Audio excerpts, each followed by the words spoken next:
जय हिंद, वंदे मातरम। दोस्तों, कई दिनों के बाद आप लोगों से सीधे मुलाकात हो रही है और मैं एक सेकंड के लिए आपसे क्षमा चाहता हूं। एक सेकंड में मैं आपके बीच लौटता हूं मेरे दोस्तों, क्योंकि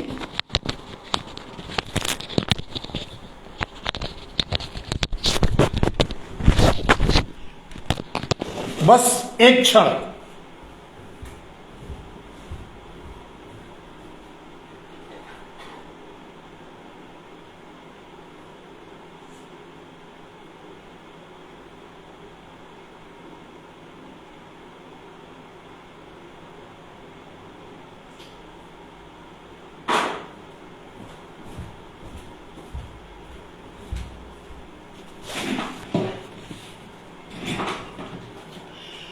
क्षमा चाहता हूं मेरे दोस्तों, एक क्षण के लिए मैं आपके बीच से उठ करके गया था और आपने ध्यान दिया होगा कि मैं क्यों गया था।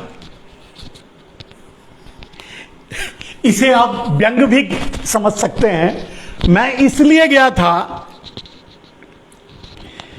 कि भाई तिलक लगा लूं, तिलक लगा लूं।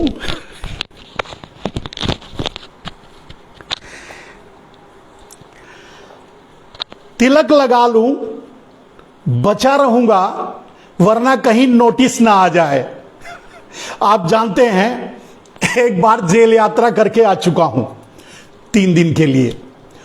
तो दोस्तों, अब आपके सामने, आपके बीच कुछ विशेष बातों को लेकर के हाजिर हुआ हूं। जैसा कि आप जानते हैं, मैं हमेशा से आपसे गुजारिश करता हूं, विनती करता हूं मेरे दोस्तों, आप अपनी टाइमलाइन पे पहले इसे शेयर कर लें, जिससे आपकी टाइमलाइन से दूसरे लोग जो क्रॉस करेंगे वो शेयर कर पाएंगे और जुड़ते चले जाएंगे।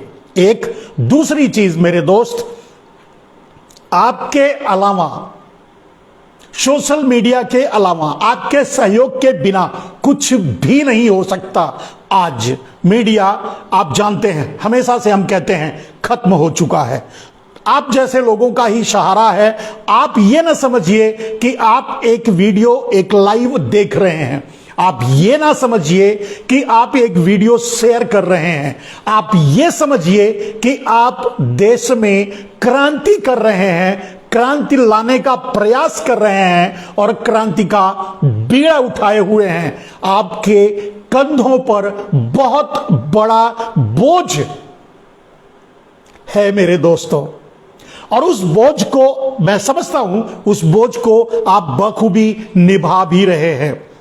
मैं अच्छी तरह से जानता हूं कि आप अपनी जिम्मेदारी को पूरा भी कर रहे हैं और उस बोझ को, जो बोझ आपके कंधे पर है, उसे निभा रहे हैं। मेरे दोस्तों, आज जैसा कि हमेशा से हम आपके बीच आते हैं, कुछ दिनों से नहीं आ पाया था, लगभग एक 7-8 दिन, 10 दिन तक, और उसका कारण ये था, काफी व्यस्तता थी दूसरी, और वो भी व्यस्तता जो थी वो भी सामाजिक ही थी। तो दोस्तों, आप जानते हैं कि हम उन विषय पर बात करते हैं जिस विषय को कोई छूना नहीं चाहता। व्यस्तता जो थी वो भी सामाजिक, और आप देख रहे हैं कि किस हद तक और किस ढंग से आज पूरे देश को जलाने की कोशिश की जा रही है। अगर हम हमेशा ये बात हो रही है सोशल मीडिया में और गोदी मीडिया में, तो ऐसा कुछ नहीं होगा। आप देख रहे हैं किस तरह से देश को जलाने का प्रयास आरएसएस कर रहा है। आरएसएस क्या चाहता है? आरएसएस जो चाहता है, आरएसएस जो चाहता था, आज उसके सपने पूरे हो रहे हैं मेरे दोस्त। जो आरएसएस इस देश को आजाद नहीं होने देना चाहती थी, जो आरएसएस इस देश को दंगों की आग में झोंक देने के लिए महात्मा गांधी का कत्ल कर दिया। और वो कत्ल सिर्फ इसलिए किया गया कि देश को दंगों की आग में झोंक दिया जाए। तो जो आरएसएस इतने बड़े बड़े कांड कर चुकी है, वो आरएसएस आज सत्ता में है। मेरे दोस्त, आप सभी इस बारे में चर्चा कर रहे होंगे हर जगह, और हर मीडिया में और सोशल मीडिया में लोग सवाल भी उठा रहे हैं जहांगीरपुरी के बारे में, दिल्ली में हुए दंगों के बारे में। मेरे दोस्त, इसका मुझे कोई आश्चर्य नहीं है कि दिल्ली में जो भी हुआ, और अगर आप मेरी बातें अगर हमें लाइव सुनते होंगे तो आप हमारे चेतावनी को समझ भी रहे होंगे और समझ भी रहे हैं कि ये तो होने वाला ही था और ये आगे भी होगा और ये होता ही रहेगा। कम से कम जहां जहां डबल इंजन की सरकार है, यूं ही चलेगा, चलता रहेगा। आप इसे बर्दाश्त करेंगे या इसे रिटेलिएट करेंगे, इसका जवाब देंगे। ये आप और हमारे और इस देश की सहन शक्ति और क्षमता पर, सहन शक्ति की क्षमता पर निर्भर करता है। ये तो आग लगाएंगे, ये तो देश जलाएंगे, ये तो देश बांटने का काम करेंगे। तो मेरे दोस्त, जहांगीरपुरी दिल्ली या कुछ और जगह जहां भी उपद्रव हुआ, जहां भी दंगे हुए, ये बहुत इन दंगों का बहुत दिनों से भारतीय जनता पार्टी और नरेंद्र मोदी को इंतजार था। मेरे दोस्त, आरएसएस को इसी का तो इंतजार था। और आरएसएस और भारतीय जनता पार्टी कब से इसी कोशिश में लगी हुई है कि कैसे देश जले, कैसे देश के टुकड़े हों, कैसे देश में दंगे फसाद हों, कैसे लोग मरें।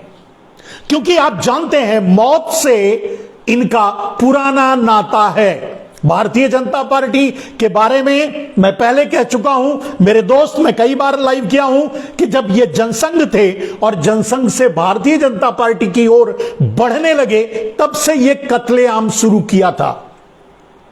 और अगर और पीछे जाएंगे तो आरएसएस का जन्म ही दंगे फसाद और कत्लेआम के लिए हुआ है, हुआ था, हुआ है और आगे भी रहेगा। अब सवाल यह है कि जहांगीरपुरी जैसी घटनाएं क्यों हो रही हैं। मेरे दोस्त, कोई शंका मत कीजिए, ये होगा, ये हो रहा है और आगे भी होगा और होता ही रहेगा, क्योंकि नरेंद्र मोदी चाहते हैं कि ऐसा होता रहे, क्योंकि आरएसएस चाहता है कि ऐसा होता रहे, इसीलिए तो कर रहे हैं। ये सारी खुराफात किस लिए है? मेरे दोस्त, अब ये लाउड स्पीकर बजाएंगे हनुमान चालीसा, अरे भाई दिन भर बजाओ, सुबह से लगाकर शाम तक कंटिन्यू। क्यों अजान, सिर्फ अजान के समय क्यों? या जब मुसलमानों के वो जो होता है ना, वो लाउड स्पीकर पे चलता है, उस समय क्यों? हर समय बजाओ, कौन रोकता है आपको?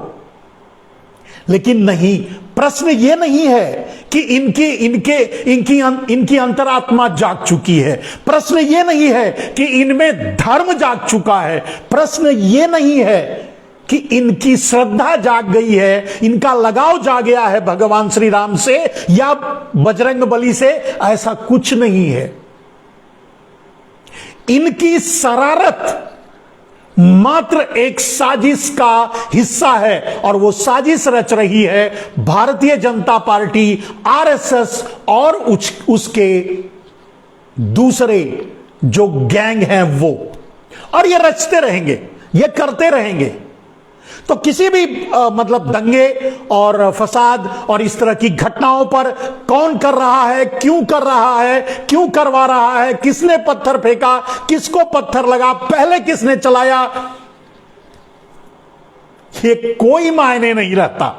ये कोई मायने ही नहीं रखता मेरे दोस्त। इस पर टीका टिप्पणी करना, इसकी व्याख्या करने का कोई अर्थ ही नहीं है, क्योंकि सरकार चाहती है, क्योंकि आरएसएस चाहता है कि ऐसा हो तो होगा। कोई व्याख्या की जरूरत नहीं है, इस पर कोई टीका टिप्पणी की जरूरत नहीं है। किस चीज की जरूरत है? अगर आप में इंसानियत है, अगर आप इंसान हैं, तो आप अपने बच्चों को दंगाई मत बनाइए, अपने बच्चों को इनकी साजिश का शिकार ना होने दीजिए। अपने परिवार को, अपने बच्चों को, अपने बड़े बुजुर्गों को, जो भी पागल हो चुके हैं, जो भी सठिया चुके हैं, उनको संभालो, इनकी साजिश कामयाब ना होने दो। यही कर सकते हो आप, और यही मैं आपसे प्रार्थना कर सकता हूं, क्योंकि वो तो दिन रात इसी की कोशिश में लगे हुए हैं। आपने कर्नाटका का खेल देखा, कर्नाटका में वो जमाने की कोशिश किए, पहले हिजाब का के बहाने, फिर हलाल के बहाने, फिर पता नहीं क्या क्या यार, ये इनके दिमाग में कैसे इतने फितूर आते हैं, मुझे तो समझ में नहीं आता। और सबसे बड़ी बात जानते हैं, इन्होंने 2-4 भगवा दलाल पाल रखे हैं, जिनसे ये जहर उगलवाते हैं, और उस जहर का जो जब असर होता है तो बड़ी शांति से आनंद लेते हैं। आप आप बात बताइए, किसी भी एक घटना पर, किसी एक लिंचिंग की घटना पर, किसी एक, जैसे मान लीजिए जहांगीरपुरी में ही घटना हुई, या उस और कहीं हुई, मध्य प्रदेश में हो, जहां भी हुआ, किसी एक घटना पर किसी ने, मोहन भागवत ने बोला, नरेंद्र मोदी ने बोला, कोई नहीं बोलेगा, क्योंकि यही मतलब ये उनकी जरूरत है, यही तो उनकी राजनीति है, और इसी की तो कोशिश कर रहे हैं भैया। जिस चीज के लिए वो सत्ता में आए हैं, जिस चीज के लिए, अब आपको और समझाता हूं, आप और गंभीरता से समझिए कि कश्मीर फाइल्स, यानी कश्मीर में हिंदुओं के ऊपर जो हमला हुआ था, वो सीधे सीधे नरेंद्र मोदी की पटकथा थी। नरेंद्र मोदी, राज्यपाल जगमोहन और उस समय की सरकार जो भारतीय जनता पार्टी द्वारा संचालित थी, एक प्रायोजित घटना थी। उस घटना में हिंदुओं का पलायन करवाना था, उनको प्रताड़ित करना था, उससे मुद्दा बनाना था, क्योंकि उन्हें ऐसे ही मुद्दे की जरूरत थी, क्योंकि उन्हें अपनी सीटें बढ़ानी थी। उन्होंने करवाया। अब उसकी फिल्म भी बना के दिखा रहे हैं, और उसमें कह रहे हैं कि किसी और पार्टी का हाथ था, नाम मैं क्यों लूं, किसी और पार्टी का हाथ था, जिस पार्टी की सरकार ही नहीं थी। तो आप अंदाजा लगा सकते हैं कि ये तड़प रहे हैं, मतलब भारतीय जनता पार्टी और आरएसएस इस समय तड़प रही है भारत में दंगे करवाने के लिए। भारत में जो एकता है, सौहार्द है, भारत में जो एकरूपता है, उसको खत्म करने के लिए ये जी जान से लगे हुए हैं। कर्नाटक, मैंने उदाहरण दिया कि कर्नाटक में जो हुआ प्रायोजित था, कोई बहुत ज्यादा असर नहीं कर सका, तो फिर इधर लौट आए। कहां? अब देख रहे हैं दिल्ली में, फिर यूपी में, फिर मध्य प्रदेश में। कम से कम जहां डबल इंजन की इनकी सरकार, जहां इन दो, मतलब यहां राज्य और केंद्र दोनों, यानी इनकी डबल इंजन की जहां सरकार है, वहां तो ये करवाएंगे ही करवाएंगे। आप कहेंगे दिल्ली में उनकी नहीं है, दिल्ली में ही भी उनकी ही सरकार है। पंजाब में भी उनकी ही सरकार है। एक बात मैं पहले भी बता चुका हूं, आप पार्टी का मतलब आरएसएस का दूसरा छोटा, या जो समझ लो, या ऐसे कह सकते हैं कि बेनामी बेटा है। आप पार्टी आरएसएस का बेनामी बेटा है, तो वही करेगा आप जो आरएसएस कहेगी। दिल्ली में जो हो रहा है, दिल्ली में कह करके बच सकते हैं कि केजरीवाल की पुलिस हमारे हाथ में नहीं है, लेकिन सच्चाई यह है कि अगर पुलिस उनके हाथ में होती तब भी इस तरह के होते, इस तरह के दंगे, इस तरह के फसाद। और आपको तो पता है, अब सामने भी आ रहा है कि जहांगीरपुरी में जो तीसरा जुलूस गया, जिसने दंगे किए, वो मतलब एकदम फिक्स्ड था कि उसे दंगे करवाने हैं, झगड़े बवाल बढ़ाने हैं। वो जानबूझकर गए थे, क्योंकि उनको तो परमिशन भी नहीं थी, तीसरे मूव को परमिशन ही नहीं थी, तो बिना परमिशन के गए थे, यानी प्लान करके गए थे, यानी उनको वही करना था। तो दोस्तों, जो गंभीर बात आपको मैं बताना चाहता हूं, मेरे दोस्त, मेरे भाई, मेरे बंधु, मेरे देशवासी, अब आपके संयम की परीक्षा है। मैं हिंदू, मुसलमान, जो अपने को हिंदू मानते हैं, जो अपने को मुसलमान मानते हैं, जो भी मानते हैं, मैं तो बस अपने आप को इंसान मानता हूं। और अभी मैं बीच में उठ करके जा करके तिलक लगा के आया, जानते हैं, सिर्फ एक व्यंग के लिए तिलक नहीं लगाया था, तो जा करके उठ करके लगा के आया। और दिल से मैं अगर मुझसे पूछो तो अब तो मुझे शर्म आती है ये तिलक लगाने में और ये भगवा पहनने में।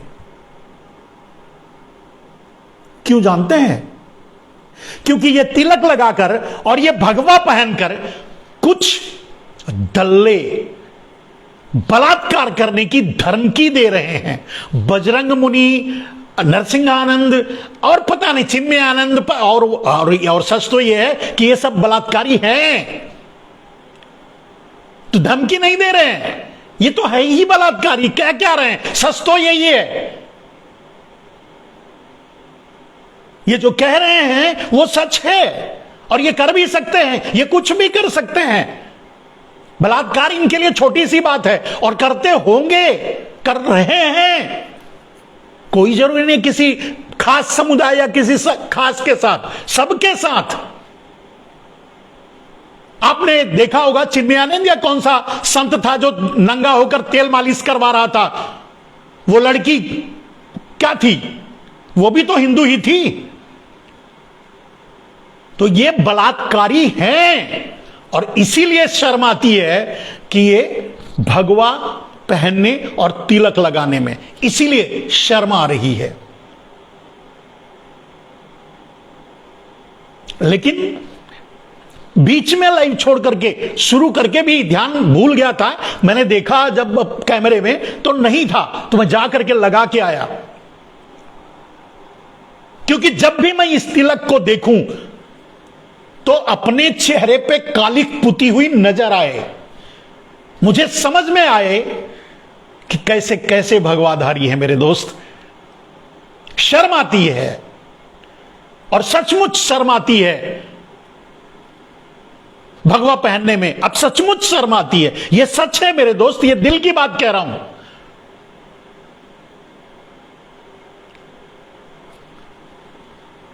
अब रह गई दंगे की बात, मेरे दोस्त, दंगा तो इनका प्रायोजित है, इनको करना ही है। आज कोई और पत्थर चलाया होगा, कौन चलाया, कौन, मैंने पहले भी बोला, कौन चलाया, क्या चलाया, कहां से आया, कैसा हुआ, बिना परमिशन के जुलूस लेके गए, वो सब कुछ बेमानी है, इनकी योजना ही है ऐसा करने और करवाने की। तो हमारा और आपका धर्म क्या बनता है? अगर हम पढ़े लिखे समझदार हैं, अगर हम समझते हैं कि ये साजिश ये रच रही है आरएसएस और बीजेपी, तो हमें बचना होगा, हमें इंसानियत दिखानी होगी, हमें इंसान बने रहना होगा। मैं सिर्फ मुसलमानों के लिए नहीं कर रहा हूं, सिर्फ हिंदुओं के लिए नहीं कर रहा हूं, सभी इंसानों के लिए। अगर आप इंसान हैं तो इंसान पर पत्थर कैसे मार सकते हैं यार? इंसान पर पत्थर मारने का मतलब है भगवान पे पत्थर मारना। अब चाहे जो भी है, आप किस संप्रदाय से हैं मैं नहीं जानता, लेकिन जब भी आप एक इंसान पर पत्थर मारते हैं, आप अपने इष्ट और अपने भगवान पर पत्थर मारते हैं। तो ये मत कीजिए, इनकी साजिश में मत फंसिए। आरएसएस यही तो चाहता है, और यही तो मैं मेरे हर वीडियो में आप देख लीजिए, मैं आपको यही चेतावनी देता रहा हूं कि ये तड़प रहे हैं दंगे करवाने के लिए, ये तड़प रहे हैं खून बहाने के लिए, ये तड़प रहे हैं भारत को अस्थिर करने के लिए, ये तड़प रहे हैं भारत के विभाजन के लिए, ये तड़प रहे हैं भारत को खंड खंड करने के लिए। आप इनकी योजना क्यों सफल होने दोगे? और ये इनको असफल बनाने का एक ही तरीका है कि आप भूल जाओ कि ये क्या कह रहे हैं, आप भूल जाओ कि ये क्या कर रहे हैं। गलियों में होंगे, आपकी गलियों में भी कुत्ते होंगे, आप आते हो जाते हो, आते जाते भूखते होंगे, परेशान करते होंगे, गाड़ियां रोकनी पड़ती होंगी या बच के जाना पड़ता होगा, उतर के। आप समझ लो ये वही हैं, बच के रहो। काटेंगे नहीं, क्योंकि इनकी हैसियत काटने की नहीं है, ये काट नहीं पाएंगे, बस आपको गिरा देंगे, भौ भौ भौ भौ करके आपको गिरा देंगे, आपको चोट लग जाएगी। यानी जो जहांगीरपुरी में हुआ, आवेश में आकर दोनों तरफ से कौन किसने गलती की, मैं उस विषय में नहीं जाना चाहता, मैं इन विषयों पर बात भी नहीं करता मेरे दोस्त, क्योंकि मैं जानता हूं ये चाहते हैं कि इसी पर बहस हो, इसी पर बात हो। हिंदू मुसलमान के अलावा ये किसी टॉपिक पर देश को सोचने नहीं देना चाहते, क्योंकि इन्होंने पूरे देश को अफीम पिला रखा है, नफरत का। एक दूसरे से लड़ाना चाहते हैं, एक दूसरे का विभाजन करना चाहते हैं, पूरा देश ही तोड़ना चाहते हैं मेरे दोस्त। जिस राह पे ये चल रहे हैं ना, और जो ये चाहते हैं, फाइनली मैंने पहले भी कहा है, जो ये चाहते हैं कोई प्रदेश इसे स्वीकार नहीं करेगा। तमिलनाडु नहीं मानेगा, केरला नहीं मानेगा, बंगाल नहीं मानेगा, आंध्रा नहीं मानेगा, तेलंगाना नहीं मानेगा, महाराष्ट्र नहीं मानेगा, राजस्थान नहीं मानेगा। इनके अपने दलाल जहां बैठे हैं वो मान जाएंगे। तो होगा क्या? गृह युद्ध होगा क्या? देश का विघटन, देश का खंड खंड, जो गुरुवाचों ने किया था अमेरिका के कहने पे, अमेरिका के इशारे पे। जो दुर्गति आज यूक्रेन की हो रही है अमेरिका के पीछे जाने के कारण, वही आपकी भी हो जाएगी, वही भारत की भी हो जाएगी। यही तो ये चाहते हैं। नरेंद्र मोदी भारत के प्रधानमंत्री या राष्ट्रपति बने हैं, आगे भी रहेंगे, बने रहना चाहते हैं, नहीं बने ही रहेंगे, चाहे भले ही भारत गुजरात तक सीमित हो जाए। ध्यान से मेरी बात सुनिएगा, चाहे भले ही भारत गुजरात तक सीमित हो जाए, दिल्ली की राजधानी नरेंद्र मोदी को गुजरात ले जाना पड़े, तब भी ये भारत के प्रधानमंत्री रहेंगे, भारत के राष्ट्रपति रहेंगे, भारत की सत्ता इनके हाथ में रहेगी, आरएसएस के पीछे खड़ी रहेगी। इनकी ये मंशा है। और आप सोचते होंगे चलिए इस बार नहीं तो अगली बार चुनाव आएगा, हम बदल देंगे, हम सरकार। आपका वोट पहुंच कहां रहा है? आप वोट कहां दे रहे हैं? निर्णय हो कहां रहा है? चुनाव से निर्णय थोड़ी हो रहा है, निर्णय तो पहले से तय होता है ईवीएम का। आपको एक उदाहरण देता हूं, अभी आपने देखा उपचुनाव हुए, उपचुनाव में भारतीय जनता पार्टी हार गई सब जगह। कैसे हार गई? क्योंकि ये मत कहिए, चाहते तो नरेंद्र मोदी ये भी हैक करवा लेते और ये भी जीत लेते। कुछ लोग ये सवाल उठाएंगे तो क्यों हार गए जब हैक ही करवा रहे हैं? क्योंकि इनको हैक नहीं करना था, करना है इसको, यहां नहीं जीतना है, क्योंकि कुछ तो छोड़ना है, इन्हें सरकार बनानी, चुनाव को हैक करके ईवीएम के जरिए इन्हें सरकार बनानी है, न कि विधायक और एमपी बनाना है। जरूरत भर के लिए है बस, उससे क्या जरूरत है। आप समझो इनकी साजिश को। अगर कांग्रेस जीत गई या दूसरी पार्टी जीत गई या शिवसेना या कोई और दल अगर जीत गया उपचुनाव में, तो उसे खुश होने की जरूरत नहीं है। मोदी ने जिता दिया, ईवीएम के जरिए खुद ही छोड़ दिया कि ठीक है अब ये छोड़ दो, जाने दो, जीत लेने दो, नहीं तो बार बार यही रोना शुरू कर देंगे ये क्या बोलते हैं ईवीएम का। इनकी साजिश को समझो मेरे दोस्त, ये खतरनाक लोग हैं। ये उस कीचड़ के कमल हैं। कहते हैं नरेंद्र मोदी कहते हैं ना कमल खिलाओ, तो कमल की परिभाषा आप जानते हैं, ये उस कीचड़ के कमल हैं कि इस कमल के लालच में जो उस दलदल में उतरा वो जिंदगी में कभी बाहर नहीं आ पाएगा, वहीं मर जाएगा। यही हुआ है। जो पार्टियां भारतीय जनता पार्टी के करीब गई उनका अस्तित्व खत्म हो गया, वो मिट गई। जो इंडिविजुअल नेता इनके करीब गए, मतलब उस कमल के लालच में इनके करीब गए, उस कीचड़ में, मतलब ये कीचड़ आप जानते हैं कमल कीचड़ में ही खिलता है, और ऐसे कीचड़ में खिलता है जो दलदली कीचड़ होता है, साधारण कीचड़ में नहीं खिलता। कमल साधारण कीचड़ में नहीं खिलता, कमल दलदली कीचड़ में खिलता है। ऐसे दलदली कीचड़ में खिलता है कि बाहर से पानी दिखेगा लेकिन अंदर कीचड़ रहेगा। ऐसा कीचड़ रहेगा कि अगर गलती से आप उतर गए तो आपका मरना तय है, आप उससे निकल नहीं सकते। ये इनका इतिहास है। इनका चुनाव चिन्ह जो है ना, इनका कमल जो है ना, मोदी जी कहते हैं ना, वो इनके कैरेक्टर, इनकी पार्टी के कैरेक्टर्स के लिए एग्जैक्टली सेट बैठता है। आप किसी भी कमल के फूल जहां खिले हो, कमल खिला हो, वहां जाकर के उस कीचड़ में जाकर के बाहर निकल के दिखाइए। आप सोचते होंगे तोड़ने के लिए, उस कमल को तोड़ने के लिए लोग कैसे जाते हैं। मेरे भाई वो एक नाव जैसी, मतलब दो गगरी, वो मटका होता है ना, उसको आगे और पीछे बांध लेते हैं और उसमें लकड़ी बांध देते हैं और उसको उल्टा कर देते हैं, उस पर बैठ करके वो कमल चुनते हैं, कमल के फूल तोड़ने के लिए तब जाते हैं।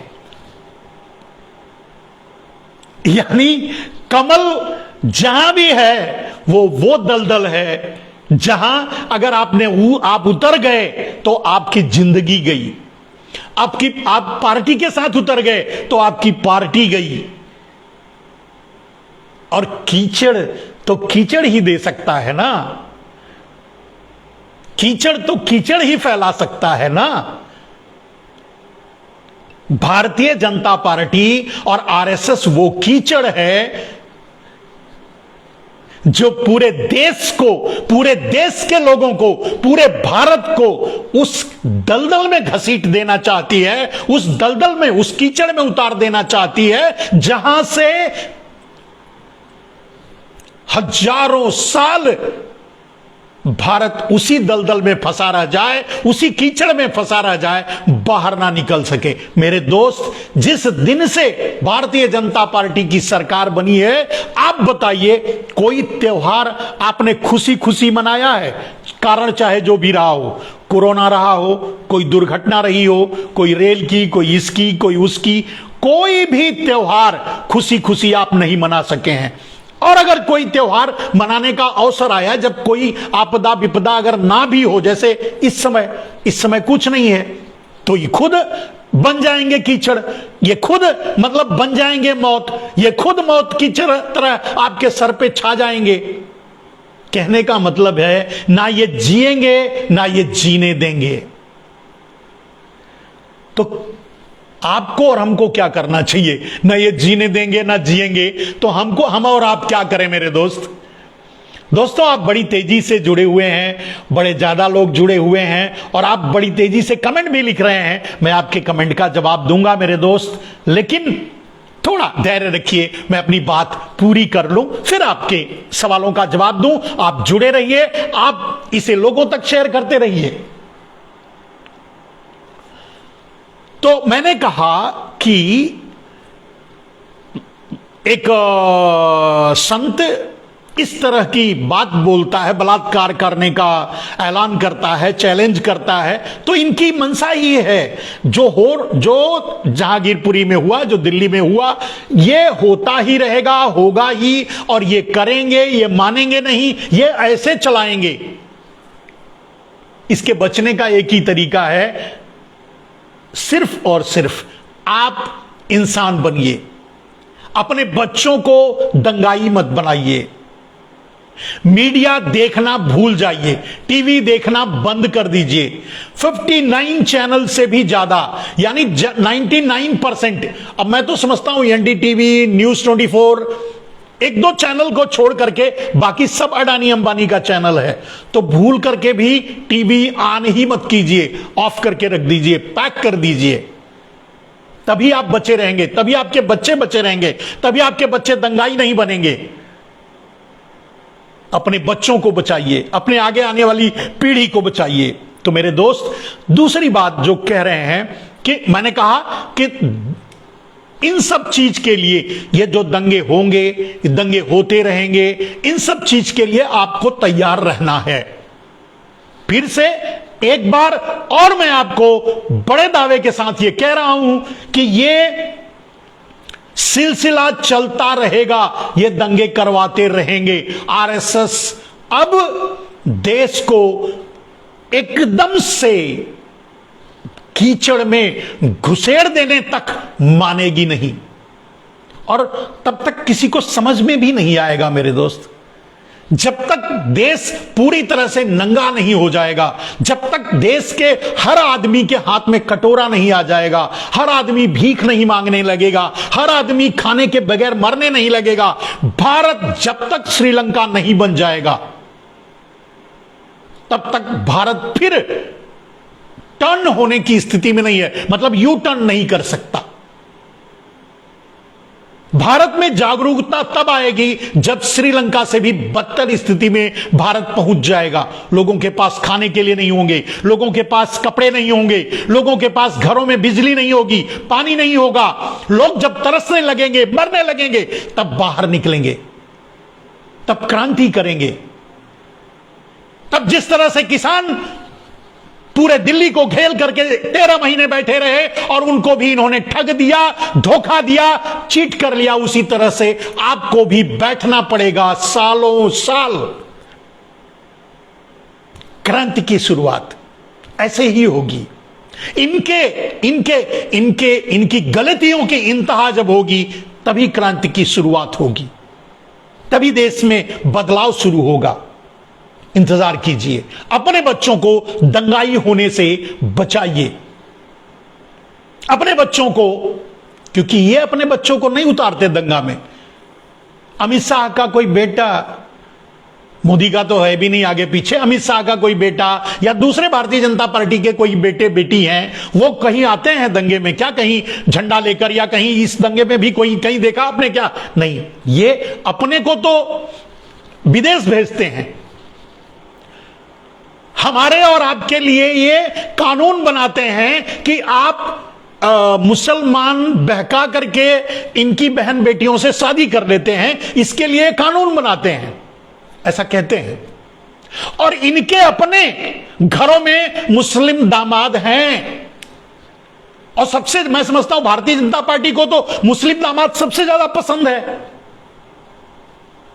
तो इनके चाल, चरित्र, चेहरे पर जब आप जाएंगे तो आप खुद ही गोल गोल एट की तरह घूम जाएंगे, ऐसे ऐसे, और घूमकर फिर वहीं आ जाएंगे। कहने का मतलब आप अंदाजा, हम और आप मिलकर इसका अंदाजा नहीं लगा सकते कि इनका चाल क्या है, चरित्र क्या है, चेहरा क्या है। तो मेरे दोस्त, अपने बच्चों को बचाइए। और दूसरी बात, अभी आपने देखा, मैंने कहा ना कि लोग इंतजार कर रहे हैं कि चलिए आज नहीं तो कल देश बदलेगा, आज नहीं तो कल चुनाव होगा, हम इनकी गलतियों की सजा इन्हें देंगे। ऐसा कुछ भी नहीं होने वाला है। किसी चुनाव में कोई नहीं जीतेगा, ऐसे उपचुनाव आएंगे ना, ये खुद ही जिता देंगे। और जिन्होंने जिन्होंने जीत हासिल की है उपचुनाव में ना, ये चुनाव में वो इतराए नहीं, ये उनकी ही चाल है, इसके लिए सीटें छोड़ दी आपके लिए, वरना ये भी हैक कर लेते। आप ना तो सरकार बना सकते हैं, ना चुनाव करा सकते हैं, ना चुनाव जीत सकते हैं, क्योंकि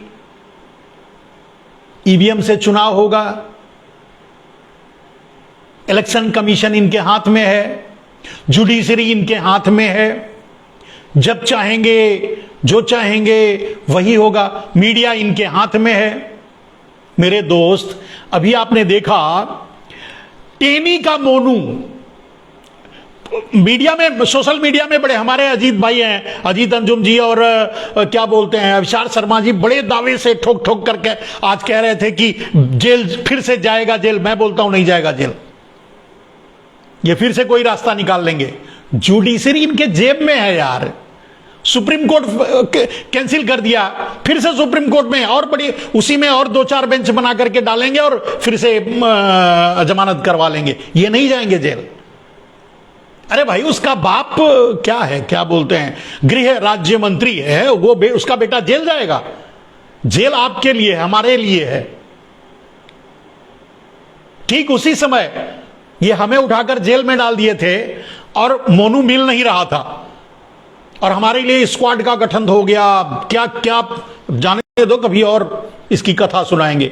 लेकिन कहने का अर्थ यह है कि वो जेल वोल नहीं जाएगा। जो ये सोशल मीडिया या आप या जो भी सब किसान अगर ये सोचते हैं कि अरे बाप रे अब टेनी के मोनू को सजा मिल जाएगी, मेरे दोस्त भूल जाइए, कुछ भी नहीं होने वाला है, वो फिर छूट जाएगा। अभी आज उसकी बेल कैंसिल हो गई, बीच में फिर से वो बेल करा लेंगे, भूल जाइए आप, कहीं न्याय मिलने वाला नहीं है आपको, कोई आपके साथ नहीं है। यह देश आपका साथ दे सकता है, आम आदमी आपके साथ खड़ा हो सकता है, लेकिन इंतजार कीजिए, जब तक आम आदमी पूरी तरह से नंगा नहीं हो जाएगा, उसके हाथ में कटोरा नहीं आ जाएगा, भीख नहीं मांगने लगेगा, उसके बच्चे रोने नहीं लगेंगे, भीख नहीं मांगने लगेंगे, खाने बगैर मरने नहीं लगेंगे, तब तक वो भी आपका साथ नहीं देंगे। इंतजार कीजिए, बस इंतजार कीजिए, अपने बच्चों को दंगाई होने से बचा करके इंतजार कीजिए कि लोग श्रीलंका से भी ज्यादा बदतर स्थिति में पहुंचने वाले हैं। जब भूखे मरने लगेंगे तो आपके साथ आकर संघर्ष करेंगे, जंतर मंतर पे बैठेंगे, नहीं तो दिल्ली के बाहर बैठेंगे किसानों की तरह, तब आएंगे। उस समय तक आप शांति बनाए रखिए, कोई कहीं भी किसी चीज से आप संतुष्ट मत होइए। संतुष्ट क्या मतलब, किसी चीज पर आप, हमें सोचना नहीं है, कुछ भी हमारे पक्ष में नहीं है। अगर किसान सोचते हैं अरे किसान को तो सीधे ही ठग दिया, इसे ठगी ही कहेंगे ना। चलिए, किसान से जब वादा किया था एक भी पूरा किया नहीं तो ठग दिया, इसका मतलब तो यही है ना। क्या कर लेंगे किसान आगे, किसान क्या कर लेंगे आप बताओ, क्या हैसियत है किसान की? उनकी निगाह में, हमारी निगाह में, आपकी निगाह में है किसान हमारा आपका भगवान है, उनका नहीं। उनके लिए तो बस किसान एक मजदूर है, उसकी हैसियत क्या है उनकी निगाह में? अरे यार, अगर किसानों की हैसियत उनकी निगाह में होती तो 700 किसान मर गए, एक ट्वीट भी नहीं नरेंद्र मोदी ने किया। 700 किसान मर गए, संसद में श्रद्धांजलि तक नहीं देने दिया। 700 और सबसे बड़ी बात, लखीमपुर खीरी में रौंद कर मार डाला यही टेनी का मोनू, इसी टेनी का मोनू लखीमपुर खीरी में रौंद कर मार डाला, कुछ नहीं हुआ, वहां भी चुनाव जीत गया। अब आपको एक मजेदार बात बताऊं, जानते हैं लखीमपुर खीरी में चुनाव भारतीय जनता पार्टी जीती, आपको भी आश्चर्य हुआ होगा, लेकिन हमें उस पर आश्चर्य नहीं हुआ। हमें तो आश्चर्य तब हुआ जब, आश्चर्य नहीं हुआ, मैं उसकी बात बता रहा हूं।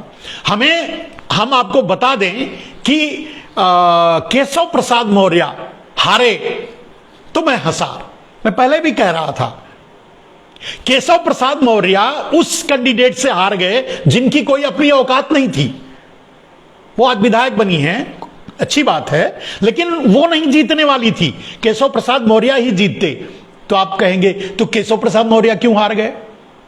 और सारा रिजल्ट ही जब ईवीएम से आ रहा था, तो मैं आपसे सवाल कर रहा हूं, जब सारा रिजल्ट ईवीएम से आ रहा था तो केशव प्रसाद मौर्य क्यों हार गए? उसका उत्तर आप जानते हैं।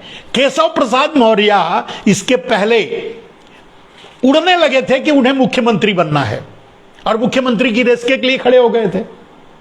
मोदी को मुख्यमंत्री बनाना नहीं है, बीच बीच में शिकायतें भी कर रहे थे सरकार की, मोदी की, केशव प्रसाद मौर्य। तो मोदी ने क्या किया? तोड़ दो, तोड़ दिया, हरा दिया ईवीएम से। केशव पूरे उत्तर प्रदेश में भारतीय जनता पार्टी का एक भी कैंडिडेट नहीं जीतता, लेकिन केशव प्रसाद मौर्य जरूर जीतते। लेकिन भारतीय जनता पार्टी को बहुमत मिल गया और केशव प्रसाद मौर्य हार गए। यही सबसे बड़ा प्रमाण है कि सब कुछ खेल था ईवीएम का। तो आप कहेंगे फिर केशव प्रसाद मौर्य को क्यों हराया? केशव प्रसाद मौर्य को आपने देखा होगा, बीच बीच में कभी उनको कुर्सी नहीं मिली तो कभी स्टूल नहीं मिला, वो अपमान कर रहे थे ना, तो चाहते थे कि एकदम से तोड़ के कूच के इसको बिठा दो, फिर से सर ना उठाए। और आप देख रहे हैं केशव प्रसाद मौर्य ही करके बैठे हुए। अब तो वो अहो भाग्य, महाभाग्यशाली समझते होंगे कि मोदी ने भीख में उनको फिर से उप मुख्यमंत्री बना दिया। और इसीलिए नरेंद्र मोदी का टारगेट यही होता है, वो अपने टारगेट को जिंदा ही नहीं रखना चाहते, और जिंदा रखना चाहते हैं, जिंदा भी छोड़ दिए तो उसके मनोबल को मार ही डालते हैं। यानी अब केशव प्रसाद मौर्य अपनी जिंदगी में उठकर राजनीति नहीं कर सकते। केशव प्रसाद मौर्य नरेंद्र मोदी के तलवे चाट सकते हैं। और जानते हैं हारने के बाद उन्होंने उप मुख्यमंत्री का पद स्वीकार करने का मतलब क्या है? तलवा ही चाटना है। शानदार होते तो नहीं लेते, लेकिन शानदारी कहां है यार? नेताओं में शानदारी वाली बात कहां से आ जाती है? खैर, तो जानते हैं मान मर्दन करने के लिए केशव प्रसाद मौर्य को हराया गया, जबकि अगर पूरी भारतीय जनता पार्टी हार जाती उत्तर प्रदेश में तब भी केशव प्रसाद मौर्य जीत जाते, उनके हारने की कोई गुंजाइश नहीं थी। हारे इसलिए क्योंकि मोदी जी को हराना था, उन्हें मोदी जी को उनका मान मर्दन करना था, मोदी जी को उन्हें स्टूल से भी ढकेल करके चटाई बिछा करके बिठाना था, बिठा दिया। समझ गए अब खेल? मैं समझता हूं समझदार हो, आप समझ गए होंगे ये खेल है। तो आप ये उम्मीद करते हो कि चलो हम मध्य प्रदेश में जीत जाएंगे, छत्तीसगढ़ में जीत जाएंगे, अगर कांग्रेस उम्मीद करती है या कोई दूसरी पार्टी उम्मीद करती है, या आप राजनीति कर रहे हो, सोच रहे हो, तो गलत हो मेरे दोस्त। कभी नहीं जीत सकते। जो छोटे छोटे चुनाव होंगे उसमें मोदी जी खुद अपने आप को हरा लेंगे, कुछ नहीं करेंगे। जब सरकार बनाने की बारी आएगी तो चुनाव से छोड़ दो, जबरदस्ती सीट हासिल कर लेंगे, नहीं तो खरीद लेंगे, नहीं तो मार देंगे। गुजरात के सारे बड़े नेता कुछ तो मार ही दिए गए सचमुच, कुछ का मान मर्दन किया गया, कुछ को खूब कूटा गया, कुछ को मार ही दिया गया। जो मोदी के सामने खड़े हो सकते थे, पांड्या वगैरह आपके लिए उदाहरण है। मोदी की राजनीति, आरएसएस की राजनीति। और एक बात और बता दूं, बिना आरएसएस की चड्डी पहने हुए अगर कोई नेता भारतीय जनता पार्टी में आया है तो वो समझ ले कि आज नहीं तो कल वो मारा जाएगा, या इसी तरह से केशव प्रसाद मौर्य की तरह उसका मान मर्दन किया जाएगा। और हमारे जी भी उसी तरह हैं, उनका भी यही होने वाला है। जो भी, याद रखिए, मेरा स्लोगन याद रख लीजिए, जो भी बिना हाफ पैंट पहने हुए भारतीय जनता पार्टी के कीचड़ में उतरा है वो बचेगा नहीं, या वो नहीं रहेगा, या उसकी पार्टी नहीं रहेगी, या उसको इतना रौंद दिया जाएगा कि वो कभी सर नहीं उठाएगी। अब जानते हैं, उदाहरण के लिए मायावती बड़ी ठोक ठाक इधर उधर उछल कुछल रही थी, नेता बन रही थी, गरीबों का मसीहा ये वो, चुनाव ही नहीं लड़ा, चुनाव के मैदान से ही भाग गई। और जानते हैं भाग क्यों गई? ईडी के डर से, सीबीआई के डर से। तो मेरे दोस्त, यह है आरएसएस की राजनीति। अब अगर आरएसएस में कोई बिना चड्ढी का चला गया हो, उसके लिए मेरी चेतावनी है। याद रखो, भारतीय जनता पार्टी में हो, अगर बिना आरएसएस की चड्ढी पहने हुए, यानी क्या बोलते हैं, हाफ पैंट पहने हुए, अंग्रेजों की गुलामी का प्रतीक हाफ पैंट, खाकी हाफ पैंट पहने हुए अगर तुम चले गए हो भारतीय जनता पार्टी की राजनीति में, यानी कीचड़, कमल के लालच में कीचड़ में उतर गए हो, तो अपनी जान की खैर मनाना, बच के रहना मेरे भाई। आपके घर में आपकी बीबी बाल बच्चे इंतजार कर रहे होंगे, थोड़ा संभल के।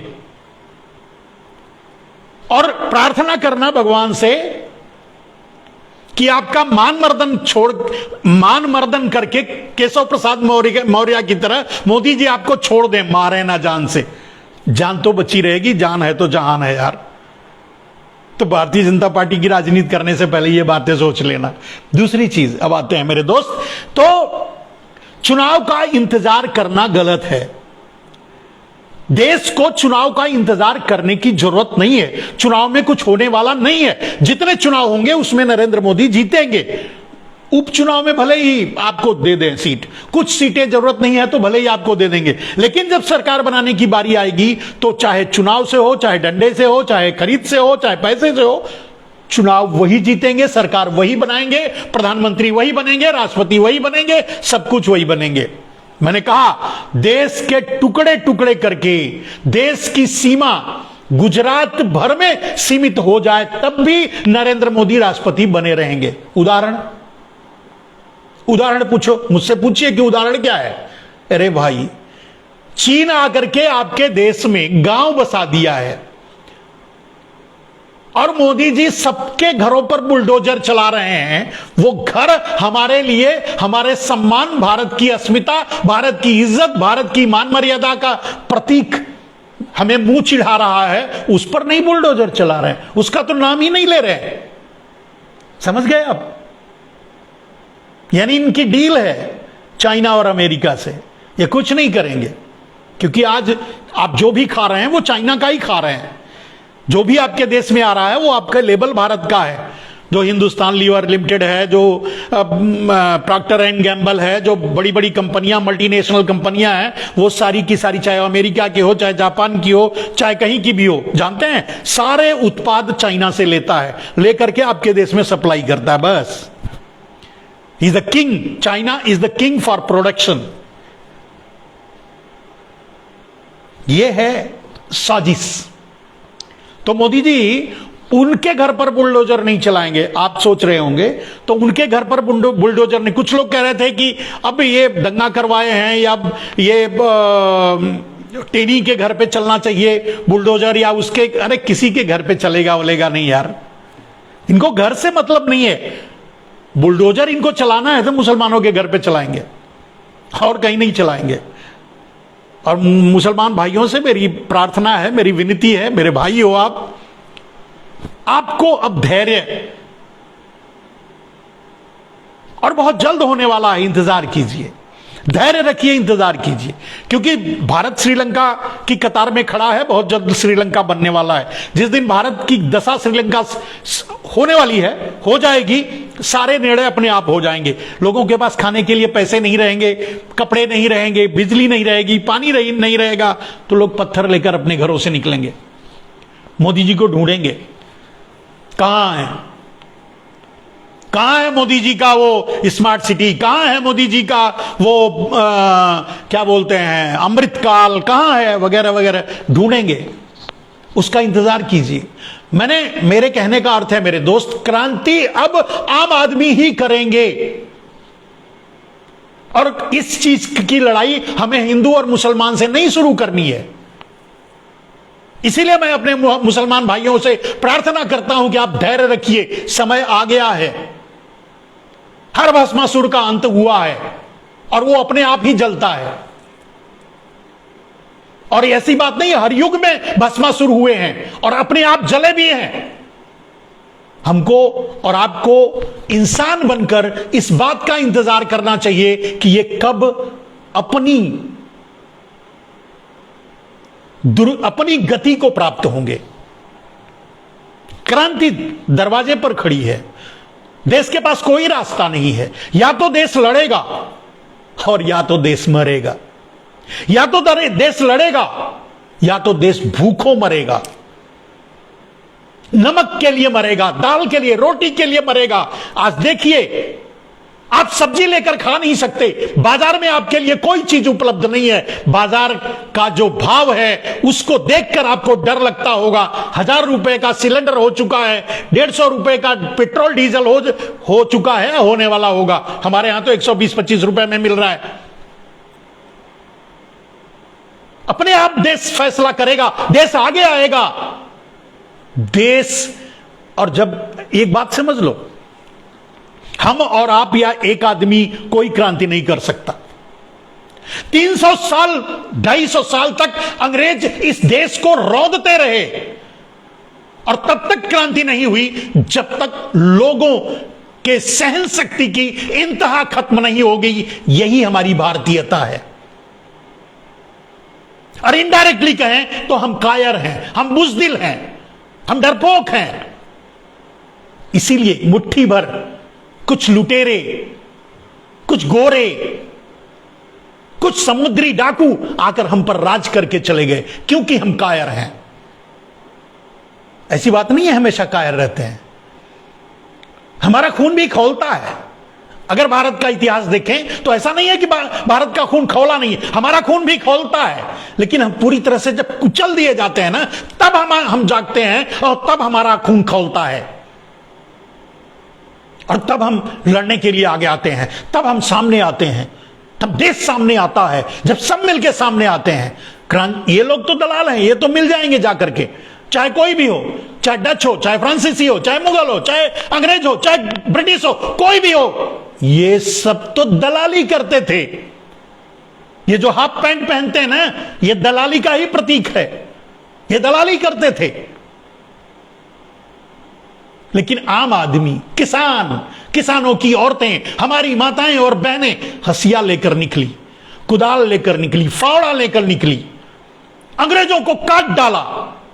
लेकिन कब? जब सहन शक्ति की इंतहा खत्म हो गई मेरे दोस्त, तो आप सहिए, बर्दाश्त कीजिए, लोगों को जागने दीजिए, लोगों को भीख मांगने दीजिए, लोगों को रोने दीजिए, लोगों को तड़पने दीजिए, लोगों को भूखा रहने दीजिए, लोगों को भिखारी होने दीजिए। तब ये हथियार उठाएंगे, तब ये आगे आएंगे, तब ये लड़ेंगे। तब तक इंतजार कीजिए। अपने बच्चों को बचाइए, दंगाई मत बनाइए। अरे यार, दिन रात अपने घर में भजन कीजिए, हनुमान चालीसा चलाइए, रामायण पढ़िए, जो करना है करिए।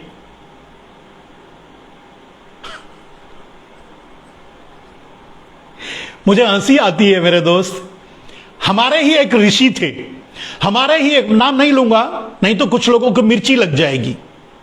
हमारे एक ऋषि थे जो कहते थे कृष्ण तो है ही नहीं, राम तो है ही नहीं, ये मंदिर तो है ही नहीं, मूर्ति तो होती ही नहीं, ये पूजा तो होता ही नहीं।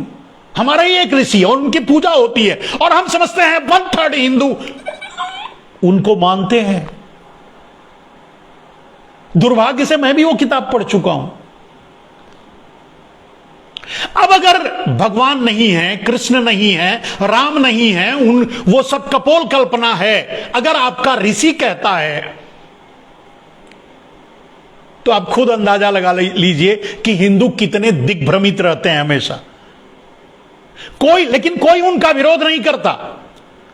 माफ कीजिएगा, मैं नाम नहीं ले रहा हूं, लेकिन लोग समझ रहे होंगे। कोई उनका विरोध नहीं करता। एक मीटिंग थी, एक बैठक थी, जहां रामदेव उपस्थित थे, मैं था और बहुत से लोग थे। वहां एक भगवाधारी आया और वो लगा लेक्चर देने, और वो भी मथुरा में लगा लेक्चर देने। बोला ये जो कृष्ण की बागीचा है और इसकी जो कहानियां हैं सब कपोल कल्पना है, इसका कोई अस्तित्व नहीं। भगवान श्री कृष्ण निकलते हैं, उनके लिए मंदिर की जरूरत, ये सब बेकार है, मिथ्या है, झूठ है, वगैरह वगैरह वगैरह। मेरे दोस्त, वहां सब हिंदू थे, एक भी कोई मुसलमान नहीं था, एक भी कोई गैर नहीं था, सभी हिंदू थे, लेकिन सभी कायर चुपचाप मुंह में दही जमा कर ये सुन रहे थे और रामदेव इसे कहलवा रहे थे। रामदेव अगर ये बात सुन रहे हैं या रामदेव के लेफ्ट राइट अगर ये बात सुन रहे हैं तो मेरी बात याद उनको होगी। मुझसे रहा नहीं गया मेरे दोस्त। मैंने कहा कि फिर हिंदू धर्म ही कहां बचा? अगर आपके राम नहीं बचे, आपके कृष्ण नहीं बचे, आपके आराध्य देव नहीं बचे, तो फिर हिंदू धर्म कहां बचा? आप बताइए, धर्म ही क्या है फिर? हमारी आस्था ही हमारा धर्म है। मेरे दोस्त, मैं लड़ गया वहां, भले ही अकेला पड़ गया, सैकड़ों दल्ले बैठे हुए थे, चुपचाप सुन रहे थे मुंह बना करके, लेकिन मैं लड़ गया और अंत में मेरे विरोध के नाते वो जो भगवाधारी था ना, उसको बंद करवा दिया रामदेव ने। वैसे वैचारिक रूप से रामदेव क्या है मैं यहां नहीं बोलूंगा, कभी आप लोगों को खुद समझ में आ जाएगा। तो ऐसे हिंदू धर्म में ही ऐसे ऐसे लोग हैं जो हिंदू का ही सर्वनाश कर देते हैं। तो मैं क्या कहूं? अपने धर्म के प्रति अगर आस्था है, आज काशी विश्वनाथ मंदिर, आज मथुरा का मंदिर, आज राम का मंदिर, भाई इसीलिए तो लड़ाई है। हिंदुओं को हिंदू का मंदिर चाहिए, ठीक है, अच्छी बात है, लेकिन आपका ही ऋषि कहता है इसकी जरूरत ही नहीं है, ईश्वर तो होता ही नहीं है, ये तो मिथ्या है। राम कथा कपोल कल्पना है, कृष्ण कथा कपोल कल्पना है, आपका ऋषि कहता है और आप उसे ऋषि मानते हो। तब नहीं, आज भी मानते हो, उसकी किताबें पढ़ते हो, फिर भी आप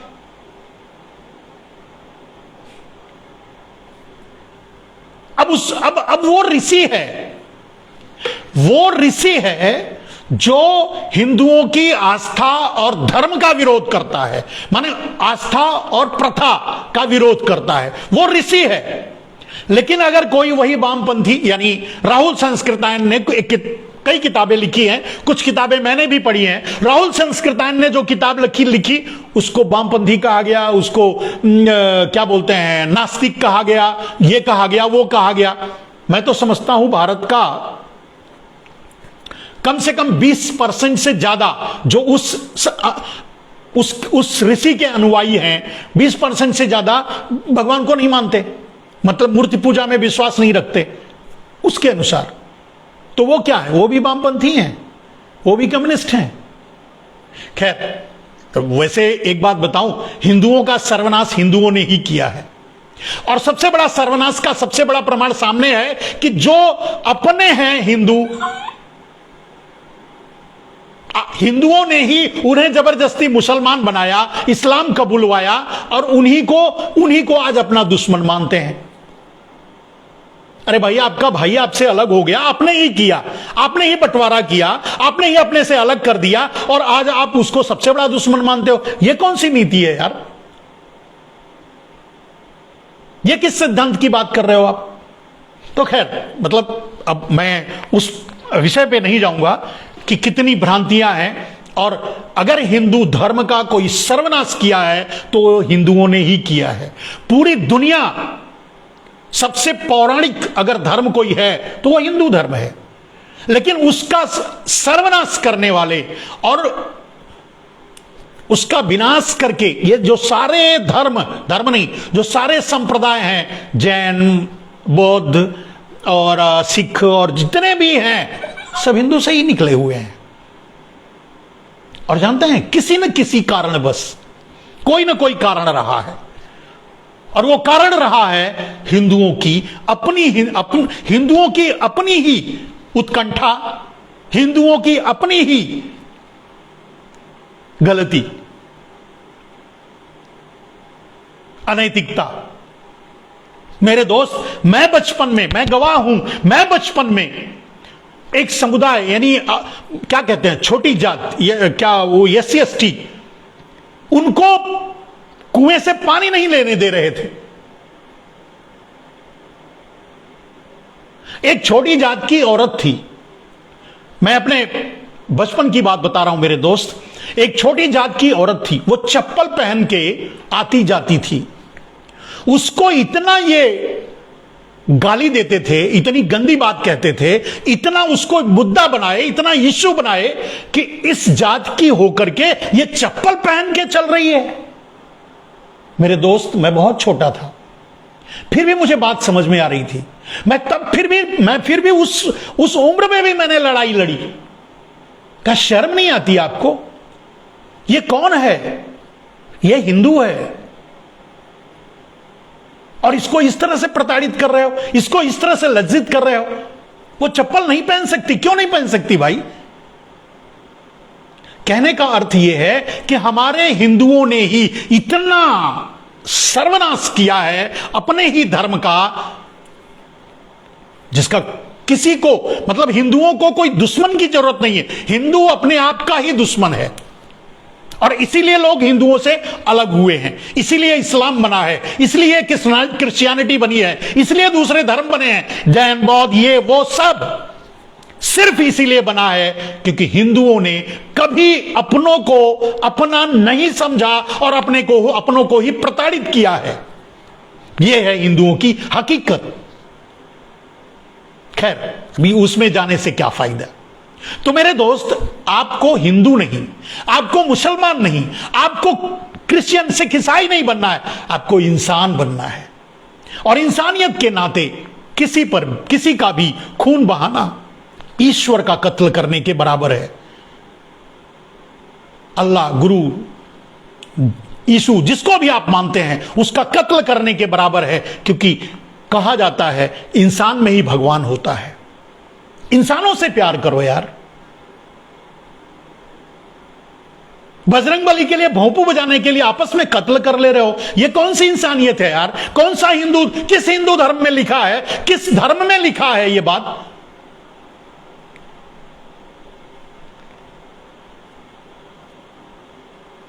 खैर, उस बात पे नहीं जाते हैं, छोड़ देते हैं।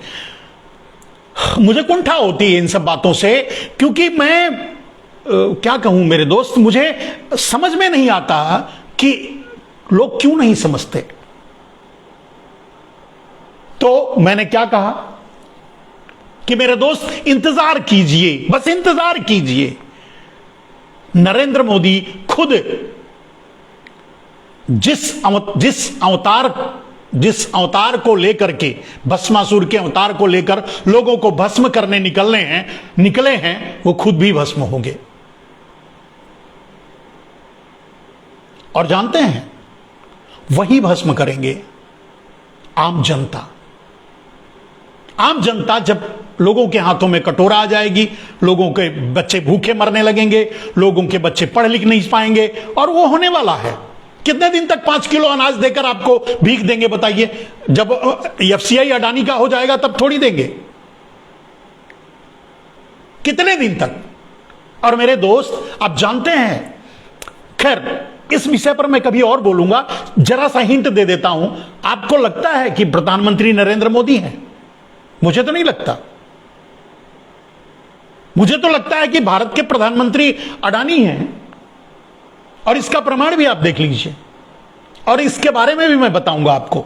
दूसरी बात, आपको सब एक वृहद, एक दिन का मेरा लाइव होगा जिसमें आपको मैं ये बताऊंगा, एक हिंट दे रहा हूं, आपको बता रहा हूं।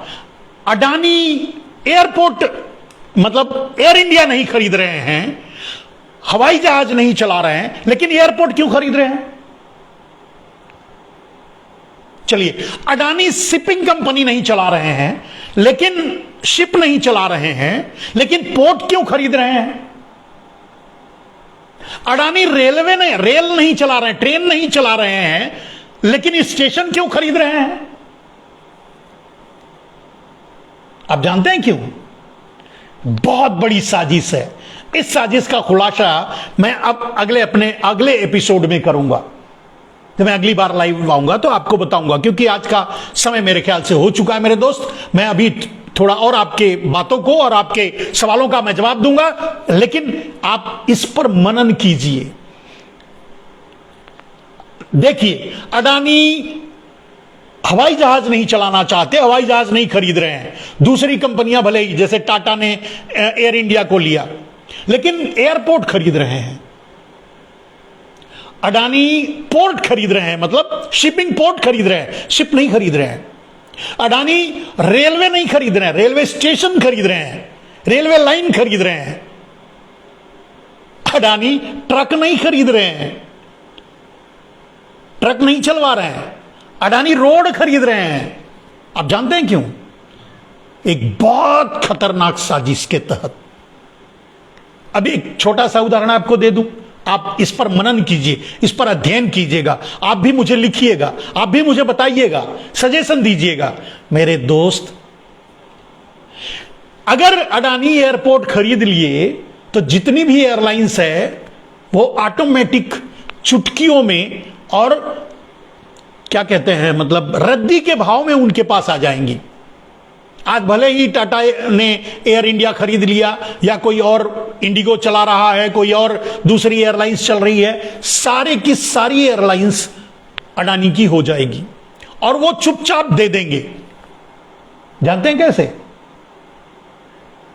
जो अपनी कंपनी, मतलब एयरलाइंस नहीं बेचेगा, उसको उतरने नहीं देंगे अपने एयरपोर्ट पे। क्या कर लोगे? आप समझ रहे हैं साजिश कैसी है, कितनी खतरनाक साजिश है। आपको रोड पर नहीं चलने देंगे क्योंकि रोड उनका है।